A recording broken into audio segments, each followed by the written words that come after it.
Hey, you. Yeah, you. I see you. Not the version you showed them. Not the polished armor you've learned to wear. The expensive clothes, the executive bag, the hair that never dares to fall out of place. I see the woman underneath it. The one who exhales in her car before walking into the office. The one who fixes her face in the elevator so no one sees the fatigue in her eyes. The one who smiles through meetings while her soul whispers, "Please stop." I see the woman who can't sleep at 3 a.m. because she's thinking about the life she built and wondering how it became a cage. The woman rehearsing tomorrow's conversation in her head. The one where she'll sound confident and composed, while every cell in her body screams that she doesn't belong there. You think they admire you for your work ethic. They don't. They depend on it. The whole system runs on women like you. Polished, reliable, endlessly available. They've built entire empires on your endurance and called it excellence. And you believed them. You believed that exhaustion was proof of value. But lately something's changing. You've started to see it. You notice the meetings that drain your genius. The compliments that feel like cages. The way they praise your calm right before they pile on more. And for the first time, you're asking the question you were trained never to ask. What if the problem isn't me? What if the problem is the world that keeps rewarding my silence? You're not tired. You're exploited. And the second you see it, you can't unsee it. That's the crack where the truth starts to leak through. You feel it in your chest. That slow building recognition that something about this life doesn't make sense anymore. And once that truth starts moving through you, there's no going back. You start to see the game for what it is. You start to realize that what you called success was really submission wearing designer heels. And that's when it hits you. You don't belong here. You never did. And deep down, you've always known it. That dull ache in your chest every time you smile through another meeting isn't insecurity. It's recognition. Recognition that you've been performing a version of yourself that no longer fits. You learned the rules early. Keep your tone polite, your drive hidden, your truth digestible. Be smart, but not intimidating. Ambitious, but not aggressive. Exhaust yourself, but never complain. And you did it perfectly. The resume, the title, the house, the balance sheet, proof that you've mastered the game. But tell the truth. You're empty. You look successful but feel counterfeit. You're addicted to accomplishment because silence terrifies you. Every compliment feels like a leash. Every raise feels like another invisible contract you didn't mean to sign. You have become the product. That's not burnout. That's betrayal. You're living inside a life built to reward your obedience, not your brilliance. You were never meant to fit in. You were meant to wake up. Stop scrolling. Look at yourself for one honest second. Whose life is this? Whose calendar is this? Whose expectations are you meeting? You've convinced yourself this is strength, holding it all together, never dropping a ball, always being the one who can handle it. But strength without truth is slavery. You've become fluent in suppression. You've learned how to smile while suffocating. You've been applauded for endurance that's slowly killing you. The world doesn't want your authenticity. It wants your output. And the more capable you become, the more invisible your pain gets. They call you reliable. They call you impressive. But they don't call you free. Here's the part no one warns you about. Awakening doesn't start with meditation. It starts with collapse. One day, the emails blur together. The meetings feel meaningless. The words coming out of your mouth don't even sound like you. You can't fake it anymore. You can't keep pretending that stress is passion or that exhaustion is purpose. Something inside of you refuses to keep lying. And when that refusal gets loud enough, everything starts to fall apart.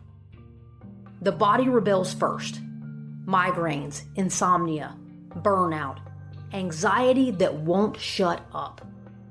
Then relationships start cracking because you can't keep performing the role they fell in love with. Then work stops rewarding you because you've stopped worshiping it. This is what awakening actually looks like. Not light beams and mantras, but demolition. It's the moment your life can't continue on autopilot because truth has entered the room. Let it burn. You can't rebuild what you refuse to dismantle. When you finally stop betraying yourself, you start disappointing everyone else. You'll say no and people will flinch. You'll stop over-explaining and they'll call you cold. You'll stop volunteering for chaos and they'll call you selfish. Good. Let them. Because this is where fitting in dies and freedom begins. You stop apologizing for your boundaries. You start telling the truth even when your voice shakes. You start leaving rooms that demand your silence as the entry fee. You'll lose some things: status, comfort, predictability. But you'll gain something even bigger: self-respect. You'll walk into meetings and stop translating yourself into palatable language. You'll speak directly, not diplomatically. You'll watch the air shift when a woman stops performing compliance. Some people will avoid you. Some will secretly envy you. A few will finally exhale and follow your lead. This is leadership without the mask. When the dust settles, you start rebuilding. Not the old life, but a life that finally matches your truth. You stop chasing titles that require emotional anesthesia. You start creating work that makes you feel alive, not approved. You rethink money. Instead of earning to prove your worth, you start earning to fund your freedom. You stop trading time for validation and start investing energy in meaning. Your relationships change too. You no longer tolerate conversations built on pretending. You want depth, not drama. Presence, not performance. You start noticing how many people only loved you when you were convenient. You thank them silently for teaching you what conditional love feels like, and you walk away. You start rebuilding rituals instead of routines. Mornings become moments of honesty, not obligation. Evenings become recovery, not reward. You don't need to escape your life anymore. You build one you don't have to run from. And maybe the hardest part, you learn to rest without guilt. You let silence become your teacher. You realize productivity was never proof of value. It was proof of fear. This is the practical side of waking up. Changing how you work, spend, love, and lead so your outer world stops betraying your inner one. You will want to run back. You'll miss the certainty of pretending. You'll romanticize the version of you who was admired for her control. Don't. That woman was never peaceful. She was just disciplined at hiding pain. The world will try to pull you back. Emails, expectations, old patterns that whisper, just one more project, one more quarter, one more year. But you can't unknow what you know now. Every time you try to re-enter the old life, your body will revolt. You'll feel it physically. Tight chest, shallow breath, restlessness that doesn't go away. That's your compass saying, wrong direction. Here's the truth no one tells you. Awakening doesn't make you untouchable. It makes you responsible. You can't claim consciousness and still gossip. You can't preach freedom and still overcommit. You can't say you want peace and still chase chaos disguised as opportunity. Waking up means living with integrity even when it costs you admiration. You start measuring success differently. By how honest your no is. By how soft your mornings feel. By how little you need external permission to rest. You stop performing gratitude and start embodying it. You stop seeking mentors to validate you and start seeking mirrors that challenge you. You realize growth isn't about doing more. It's about deleting what keeps you asleep. And one morning, you'll catch yourself laughing. Real laughter. The kind that comes from somewhere deep. Because for the first time in years, you recognize the person in the mirror. Not the achiever, not the chameleon. You. Here's the part that matters most. When one woman wakes up, the system shakes. Every time you tell the truth in a boardroom, you make it safer for another woman to do the same. Every time you choose integrity over image, you rewrite the definition of leadership. Every time you honor your limits, you give permission to the women still apologizing for theirs. That's the revolution hiding inside of your burnout. That's why you couldn't keep pretending. You are not breaking down. You're breaking the pattern. Stop calling it a midlife crisis. Call it a soul correction. Call it evolution disguised as exhaustion. The discomfort you're feeling isn't failure. It's friction between your truth and your pretending. And you finally reached the point where pretending costs more than peace. So yes, it's going to look messy. You'll outgrow conversations. You'll outgrow industries. You'll outgrow parts of yourself that you once thought were permanent. That's not loss. That's liberation.